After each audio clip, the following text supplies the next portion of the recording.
عصمت Fatima. Maulana Azad national Urdu university کے اس تعلیمی خبرنامے میں آپ کا استقبال ہے۔ آئیے نظر ڈالتے ہیں آج کی سرخیوں پر۔ ہندوستان نے ورلڈ سکلز مقابلے میں حاصل کیا 11واں مقام۔ 2 ہندوستانی طلبہ نے call for code global challenge 2022 جیت لیا۔ اتراکھنڈ میں کرن بیدی نے اٹھائی قیدیوں کی تعلیم کی ذمہ داری۔ اور اب خبروں کی تفصیل۔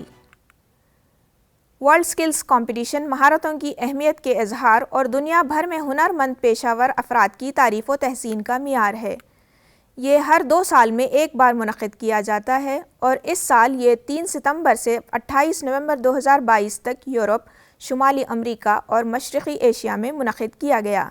ہندوستان کی ٹیموں نے 12 ممالک اور 20 شہروں میں حصہ لیا۔ ہندوستان نے عالمی ہنر مقابلے 2022 میں 11واں مقام حاصل کیا اور 2 چاندی کے تمغے، 3 کانسے کے تمغے اور 13 بہترین تمغے حاصل کیے۔ یہ جیت ان مقابلوں میں شرکت میں اضافے کی نشاندہی کرتی ہے جو نوجوانوں کی حوصلہ افزائی کرتے ہیں۔ یونیورسٹی گرانٹس کمیشن نے انڈر گریجویٹ پروگراموں کے لیے نصاب اور کریڈٹ فریم ورک جاری کر دیا ہے۔ نئے رہنما خطوط موجودہ چوائس بیسڈ کریڈٹ سسٹم پر دوبارہ کام کرتے ہوئے جاری کیے گئے ہیں۔ اس پروگرام کے تحت طلبہ کو انٹری اور ایگزٹ کے متعدد اختیارات ملیں گے۔ نظر ثانی شدہ رہنما خطوط کے مطابق طلبہ کو ان مضامین کے سنگل میجر، ڈبل میجر اور انٹر ڈسپلنری انتخاب کے درمیان بھی انتخاب کا موقع ملے گا۔ میجر ڈسپلن میں 4 سالہ UG آنرز کی ڈگری ان طلبہ کو دی جائے گی جو 160 کریڈٹ کے ساتھ 4 سالہ ڈگری پروگرام مکمل کرتے ہیں اور کریڈٹ کی ضرورت کو پورا کرتے ہیں۔ وہ طلبہ جو ملٹی ڈسپلنری ڈگریاں حاصل کر رہے ہیں، ان کے بنیادی کورسز کے کریڈٹس کو وسیع مضامین میں تقسیم کیا جائے گا۔ امریکہ میں واقع آگسٹانا یونیورسٹی میں زیر تعلیم 2 ہندوستانی طلبہ کو 5ویں سالانہ call for code global challenge کا فاتح قرار دیا گیا ہے۔ یہ 2 ہندوستانی طلبہ دیپک کرشنا گووند راجن اور پرانا موہنتی 4 بین الاقوامی طلبہ کی ٹیم کا حصہ تھے۔ دیگر 2 ارکان کا تعلق ایتھیوپیا اور نیپال سے تھا۔ انہوں نے گارڈن میٹ کے نام سے ایک ایپ تیار کیا جو کہ زیادہ پیداوار سے نکلنے والے فضلے کے مسئلے کے حل کو یقینی بناتا ہے۔ مرکزی حکومت نے مولانا آزاد نیشنل فیلوشپ کو بند کرنے کا فیصلہ کیا ہے، جو اقلیتی برادریوں کے طلبہ کے لیے ایک اسکالرشپ ہے، جسے UPA کے دور حکومت میں سچر کمیٹی کی سفارشات کے ایک حصے کے طور پر شروع کیا گیا تھا۔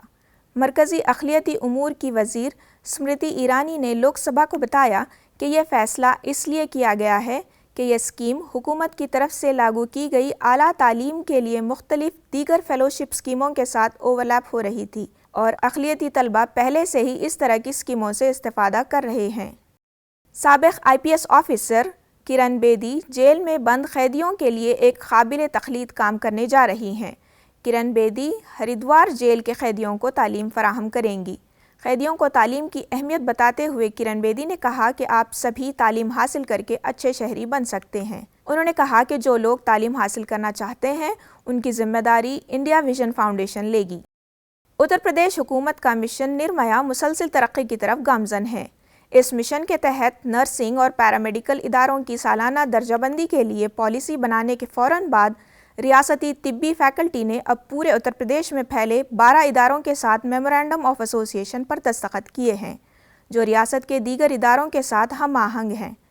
نرسنگ اور پیرامیڈیکل تعلیم کے معیار کو مزید بہتر بنانے کے لیے اس سمت میں کام کریں گے۔ 5 روزہ رہائشی تربیتی پروگرام مشن نرمیا مینٹور پروگرام کے تحت ایسے تمام 12 اداروں کے 2 فیکلٹی ممبران کو ریاستی میڈیکل فیکلٹی اور اس کے تکنیکی ممبران کی طرف سے مؤثر تدریسی ہنر اور طبی مہارتوں کو معیاری بنانے کی تربیت دی جائے گی۔ IIT رانچی کے کمپیوٹر سائنس اینڈ انجینئرنگ کے آخری سال کے طالب علم تشار جین نے یونیسکو انڈیا افریقہ ہیکاتھون جیت لیا ہے۔ تشار نے وہاں مسلسل 36 گھنٹے کام کیا اور ڈائبٹیز کی شناخت، باقاعدہ چیک اپ اور اس کے لیے ضروری ورزشوں سے متعلق ایک ایپ تیار کیا۔ اس کارنامے پر انہیں 3 لاکھ روپے کا انعام دیا گیا۔ تشار نے ایپ کے آئیڈیا کے بارے میں بتایا کہ اپنی والدہ کو ڈائبٹیز کے مرض میں مبتلا دیکھ کر اس پر کام کرنے کا سوچا۔ یہ ایک ایسی ایپلیکیشن ہے جس کے تحت ابتدائی مرحلے میں ہی ڈائبٹیز کی نشاندہی کی جا سکتی ہے۔ اس سے لوگ اپنی کیلوریز کی مقدار، خوراک، معلومات اور یوگا پر نظر رکھ کر ڈائبٹیز کو آسانی سے کنٹرول کر سکتے ہیں۔ آخر میں پھر ایک بار نظر ڈالتے ہیں آج کی سرخیوں پر۔ ہندوستان نے ورلڈ سکلز مقابلے میں حاصل کیا 11واں مقام۔ 2 ہندوستانی طلبہ نے call for code global challenge 2022 جیت لیا۔ اتراکھنڈ میں کرن بیدی نے اٹھائی قیدیوں کی تعلیم کی ذمہ داری۔ آج کی خبروں میں فی الحال اتنا ہی۔ آئندہ بلیٹن میں آپ سے پھر ملاقات ہوگی۔ تب تک کے لیے دیجیے اجازت۔ آداب۔